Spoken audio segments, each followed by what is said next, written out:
Welcome my dear rockers, कैसे हैं आप सभी दोस्तों। आज से मैं थोड़ा नॉर्मल पिच और शिल पिच में बात करूंगा क्योंकि वो डीप मैं अच्छे से कर भी नहीं पा रहा था और आप लोगों को भी ज्यादा पसंद नहीं आ रहा था। मैं जस्ट प्रैक्टिस कर रहा था उसको। तो रॉकर्स, आज हम आपके लिए ताइवानीज हॉरर कॉमेडी मूवी लेकर आए हैं जिसमें हमें एक पुलिस वाले की कहानी दिखाई गई है जिसको किसी मजबूरी की वजह से एक मरे हुए गे लड़के से करनी पड़ती है शादी, और इस कारण उसे उस मरे हुए लड़के का भूत दिखाई देने लग जाता है। अब ये शादी इस पुलिस वाले ने क्यों की और इस भूत से वो कैसे छुटकारा पाएगा, यही सब हमें बहुत ही फनी तरीके से देखने को मिलेगा। बाकी आपको तो पता ही है कि ये जापानीज और जो चाइनीज मूवी होती है इनके नाम किंग फिंग टिंग मिंग सिंग ये बड़े कंफ्यूज वाले होते हैं। सो आपको कोई कंफ्यूजन ना हो, हमने नाम ही बदल दिया। Right, let's get started.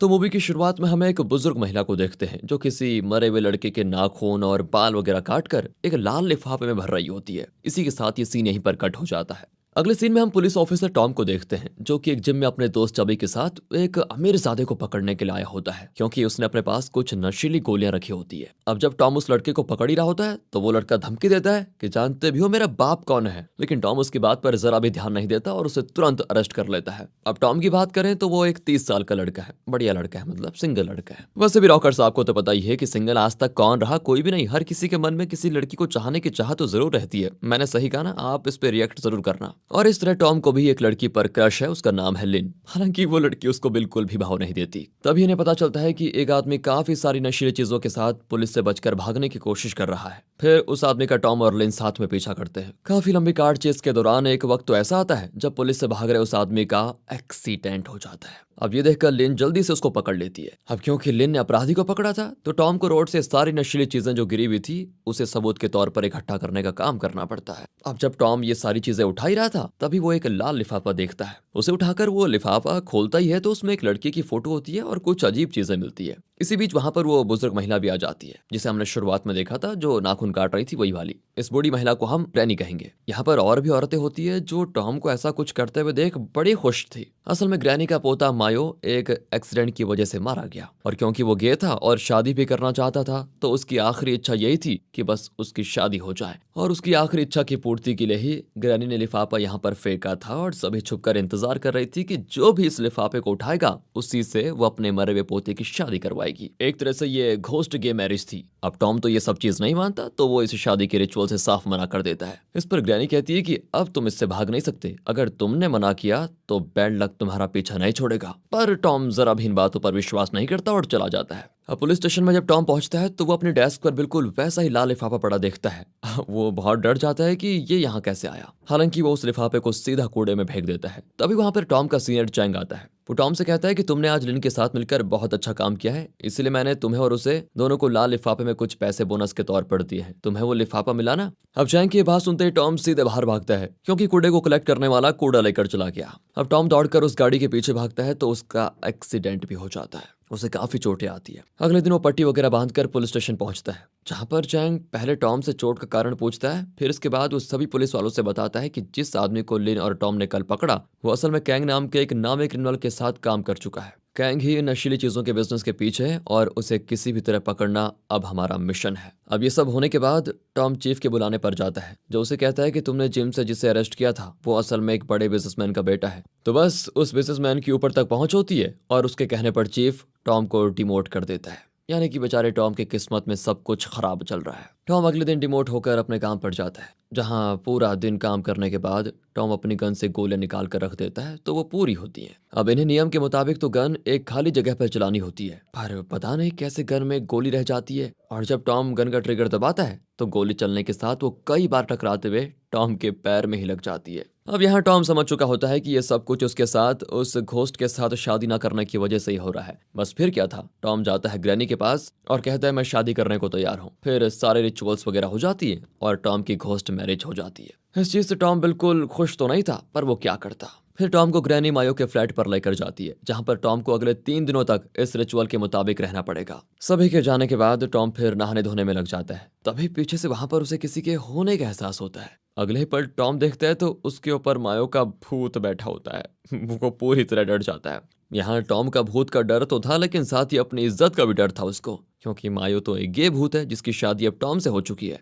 मगर मायो टॉम से नहीं बल्कि किसी और से शादी करना चाहता था। वो यहाँ टॉम से कहता है कि अब जब मेरी शादी तुमसे हो चुकी है तो तुम मुझे हस्बैंड बोलो, जो कि टॉम किसी भी कीमत पर नहीं बोलता। और ये बात फिर मायो को गुस्सा दिला देती है। वो काफी भयानक रूप में आ जाता है। फिर टॉम को डराने के बाद वो उसे पजेस भी कर लेता है, यानी अब टॉम से मायो कुछ भी करवा सकता था। पजेस होते ही टॉम पूरा नंगा होकर रोड पर भागने लग जाता है, जिसे जब एक पुलिस वाला देखता है तो टॉम से मायो उसी हालत में एक पोल डांस भी करवाता है। और जब ये सब कुछ करवा देता है तब वो टॉम के शरीर से बाहर निकलता है। बेचारे टॉम को इस हालत में काफी शर्मिंदगी भी महसूस करनी पड़ती है। अब टॉम मायो को तो देख सकता था, साथ ही मायो ने पहली रात में उसका ये हाल कर दिया है। इसलिए टॉम उसी प्रीस्ट के पास जाता है जिसने उसकी शादी करवाई थी। वो प्रीस्ट से बताता है कि मायो ने मुझे पजेस कर लिया है और वो मुझे दिखता भी है। फिर प्रीस्ट टॉम से कहता है कि अगर वो तुम्हें या किसी और को जब भी पजेस करेगा तो वो भी कमजोर हो जाएगा। अब ये सुनकर टॉम बड़ा खुश होता है, लेकिन उसे वहां कमजोर हालत में ही सही लेकिन मायो का भूत सामने जरूर दिखता है, जो कि प्रीस्ट को नहीं दिख रहा था। फिर वो टॉम से कहता है कि तुम पिछले जन्म में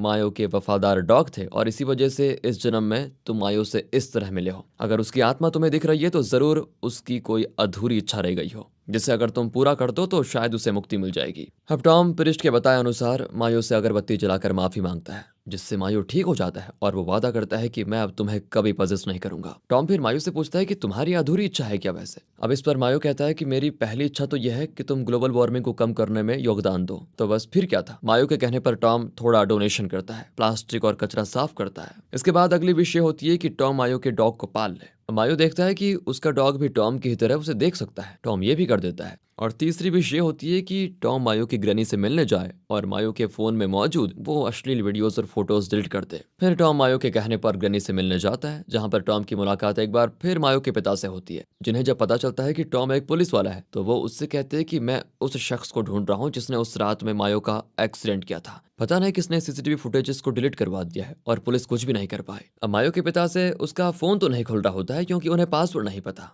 फिर फोन को देखने पर टॉम उनसे फोन ले लेता है और जल्द ही सारी फोटोज डिलीट कर देता है। मरने से पहले ये काम भी जरूरी हो गया है। ये काम होने के बाद फोन वापस लॉक करके टॉम मायो के पिता को थमा देता है। अगली विषय होती है कि मायो अपने बॉयफ्रेंड से ये कहना चाहता था कि वो अपनी जिंदगी में आगे बढ़े और मायो के लिए दुखी ना रहे कभी भी। यही कहने के लिए टॉम मायो के साथ अपने बॉयफ्रेंड एडम के अपार्टमेंट में जाता है, जहां दोनों देखते हैं कि एडम तो मस्त किसी और लड़के के साथ खुशी खुशी रह रहा है और ये चीज सच में मायो को दुखी कर देती है। टॉम भी एडम से बिना कुछ बोले मायो के पीछे ही चला जाता है। दरअसल हुआ ये था कि मायो एडम से प्यार करता था और उससे शादी करना चाहता था, जिस बात को जब उसने अपने पिता से बताया तो वो गुस्सा हो गए और मायो को घर से ही बाहर निकाल दिया। उसने उस रात पहले कई बार एडम को फोन किया, फिर जब एडम ने फोन नहीं उठाया तो मायो ने एक आईजी स्टोरी बनाकर डालने की सोची, लेकिन इस दौरान एक गाड़ी से उसका एक्सीडेंट हो गया और मायो मर गया। इस बात का दुख मायो के पिता को आज तक है, जो कि टॉम को यहाँ दिख भी जाता है, जो कि मायो के एक्सीडेंट के बहुत सारे डॉक्यूमेंट सबूत और मायो के फोन को टॉम को दे देते हैं, ताकि अगर हो सके तो टॉम मायो के कातिल को ढूंढकर उसे सजा दिलवा सके। ये सारी चीजें टॉम लेकर सीधे मायो के घर चला जाता है। सबसे पहले वो मायो के फोन में उस आईजी स्टोरी की वीडियो को देखता है, जिसमें कातिल का चेहरा साफ नहीं होता, ना ही गाड़ी का नंबर, पर सामने की तरफ दो और गाड़ियां खड़ी होती हैं,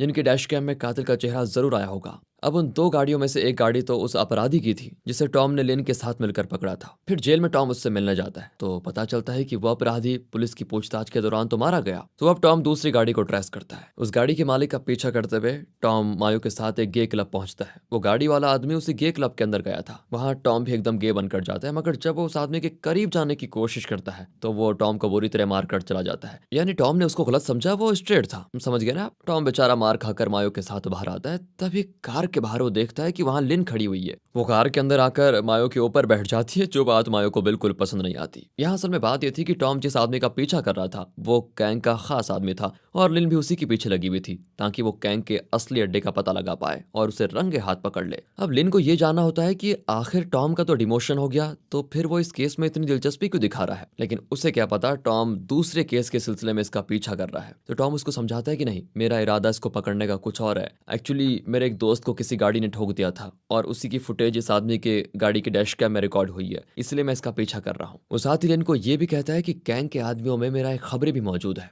ये दोनों बात कर ही रहे होते हैं तभी वो आदमी निकलता है जिसका ये दोनों पीछा करते हुए पहुंच जाते हैं कैंग के अड्डे पर। अब यहाँ कैंग के अड्डे में बिना पुलिस फोर्स के जाना तो बेवकूफ़ी थी, तो दोनों सीधा चैंग के पास आकर सब कुछ बता देते हैं। चैंग उससे कहता है कि अगर हमने कैंग को पकड़ लिया तो तुम हमारे डिपार्टमेंट में प्रमोट होकर वापस आ जाओगे, चलो फिर जल्दी उसको पकड़ लेते हैं। अब ये सभी फोर्स के साथ कैंग के अड्डे पर पहुंचते हैं, जहां पर जब ये लोग अंदर घुसते हैं तो वहां कुछ भी नहीं होता, बल्कि कैंग आराम से डांस कर रहा होता है। अब सबूत नहीं थे तो कैंग को अरेस्ट भी नहीं कर पाते, वो उल्टा पुलिस की खिल्ली उड़ाते हुए आराम से चला जाता है। दूसरी ओर मायो की मदद से टॉम को उस गाड़ी का डैश कैम मिल जाता है, जिससे ये पता चल जाता है कि मायो को मारने वाला आखिर कौन है। अब कैम की फुटेज देखने पर टॉम और मायो को पता चलता है कि उसका एक्सीडेंट करने वाला कोई और नहीं बल्कि कैंग ही है। अब इस सबूत को खुद पुलिस में ले जाने के बजाय लिन के प्यार में पागल होकर टॉम लिन को दे देता है, ताकि वो इसके जरिए कैंग को हिट एंड रन केस में अरेस्ट करवाकर टॉर्चर कर सके, और इस तरह कैंग खुद ही अपने काले धंधे के बारे में बता देगा। अब उसी वक्त पुलिस को एक टिप मिली होती है, तो चैंग बाकी पुलिस वालों के साथ टॉम को चलने के लिए कहता है। हालांकि रास्ते में वो टॉम से पूछता भी है कि मुझे लिन ने बताया कि कैंग की गैंग में तुम्हारा एक खबरी है, बताओ कौन है वो। टॉम कहते हैं कि सर उसके बारे में कैंग को पता चल गया है और आज कैंग ने उसको मार भी डाला। अब ये सभी जब कैंग के ठिकाने पर पहुंचते हैं तो वहां से भी वो जा चुका था,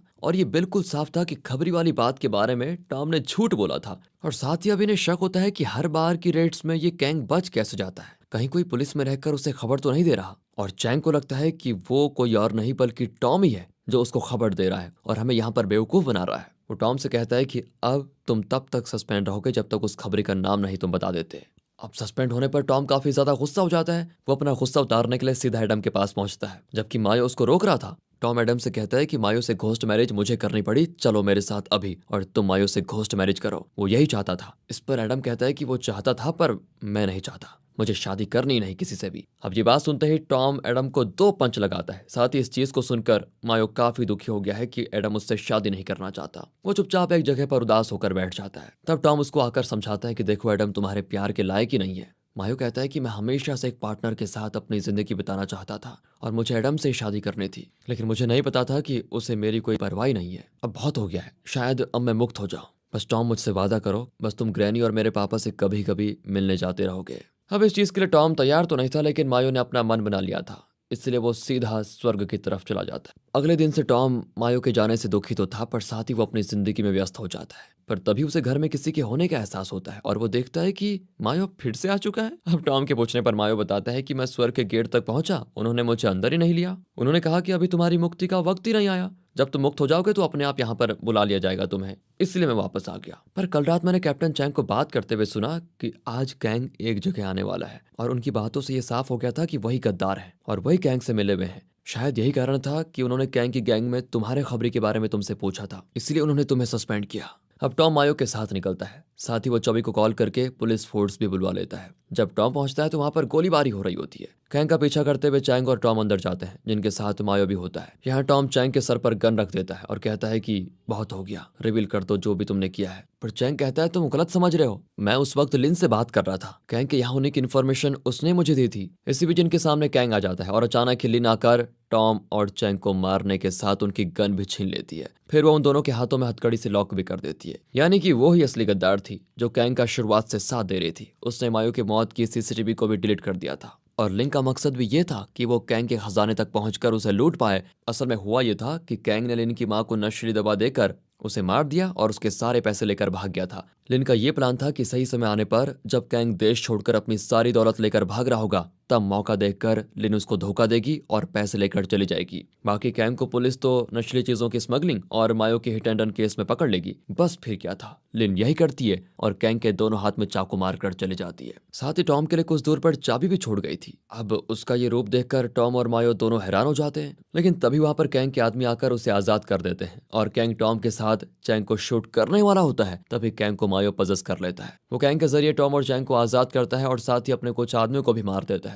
तभी वहां पर पुलिस के साथ चबी पहुंच जाता है, जो कैंग को गोली मारकर घायल कर देता है। अब ये करने से मायो की आत्मा उसके अंदर से बाहर नहीं निकल पाती और यहाँ लड़ाई शुरू हो जाती है। अब मायो ने कैंग को पजेस किया था तो वो काफी कमजोर हो चुका था। तभी घायल कैंग पीछे से आकर टॉम को गोली मार देता है और फिर जल्दी से चैंग आकर आखिरकार उसे खत्म कर देता है। अब जब टॉम को एम्बुलेंस से हॉस्पिटल ले जाया जा रहा होता है तो मायो भी उसी के साथ होता है, जिससे टॉम ये कहकर बेहोश हो जाता है कि मुझे खुशी है कि मायो तुम मुझे मिले। यहाँ उसकी हालत और बिगड़ने लग जाती है। ट्रैफिक जैम की वजह से एम्बुलेंस फंस जाती है तो मायो जल्दी से वहाँ सभी गाड़ियों के ड्राइवर्स को पजेस करके उनकी गाड़ियों को साइड लगाता है। इससे होता यह है कि एम्बुलेंस को जाने का रास्ता मिल जाता है। अब अगली सुबह टॉम को होश आता है, जहाँ पर मायो भी था, पर उसकी हालत काफी ज्यादा खराब थी। अब टॉम ने मायो के कातिल को सजा तो दिलवा दी होती है और टॉम से मिलने के लिए मायो के पिता आते हैं, जिनसे टॉम कहता है कि मायो इस वक्त यहीं पर है, अगर आप उससे कुछ कहना चाहते हैं तो कह सकते हैं। मायो के पिता कहते हैं कि मुझे उसके गे होने से कोई दिक्कत नहीं थी, बस दिक्कत उस एडम से थी। वो उस वक्त मायो के अलावा किसी और के साथ भी रिलेशन में था, इसीलिए मैंने उस एडम से शादी करने को मना किया।